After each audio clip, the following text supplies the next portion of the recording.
Assalamualaikum warahmatullahi wabarakatuh. Nama saya Nur Fitriana, NIM 1901060023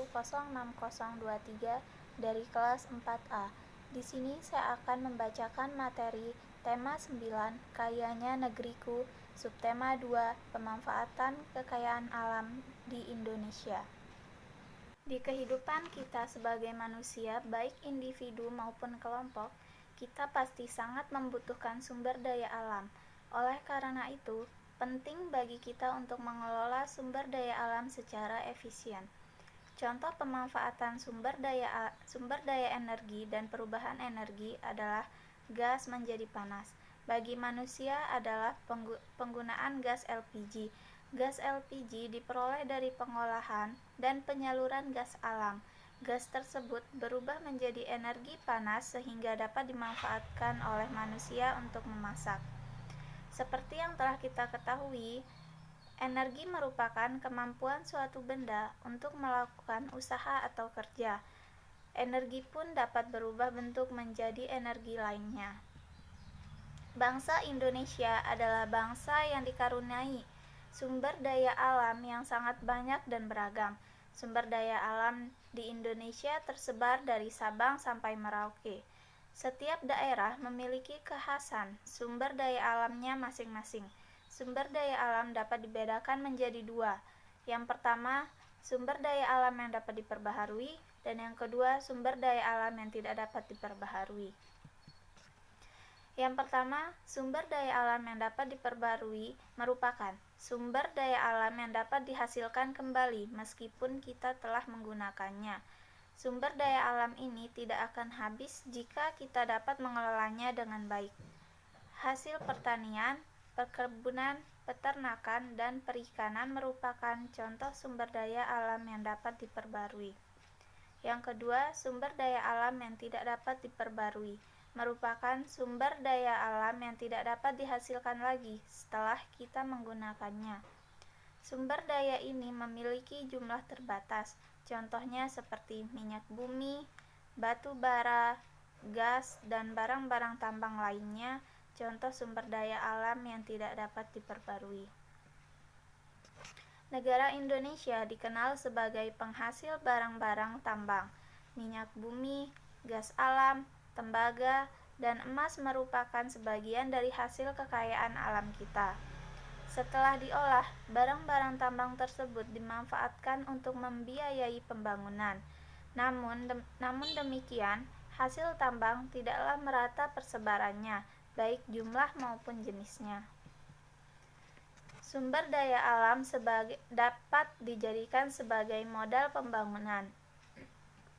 Sumber daya alam yang kita miliki, baik hayati maupun non-hayati, menjadi modal utama pembangunan. Selain dari pajak, modal utama pembangunan juga berasal dari penjualan sumber daya alam.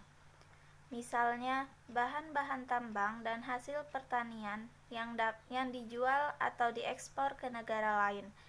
Disitulah kita mendapatkan uang untuk membiayai pembangunan di negeri Indonesia. Banyak sekali sumber daya alam yang dimanfaatkan untuk kegiatan ekonomi. Beberapa yang dimanfaatkan untuk kegiatan ekonomi, misalnya hasil dari pertanian, perkebunan, perikanan, peternakan, dan pertambangan tadi. Salah satu sumber daya alam yang kita miliki berupa kelapa sawit. Kelapa sawit ini dapat dimanfaatkan untuk membuat minyak goreng, margarin, dan bahan baku sabun.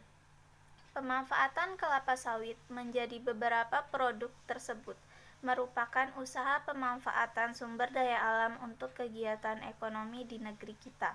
Adapun peran masyarakat dalam memanfaatkan sumber daya alam yang dapat dilakukan dengan cara pertama, mengelola sumber daya air. Cara pemanfaatan air yang baik antara lain mempergunakan air seefisien mungkin dan melindungi perairan agar terjaga kebersihannya. Melindungi perairan dapat dilakukan dengan cara sanitasi sungai dan air sumur.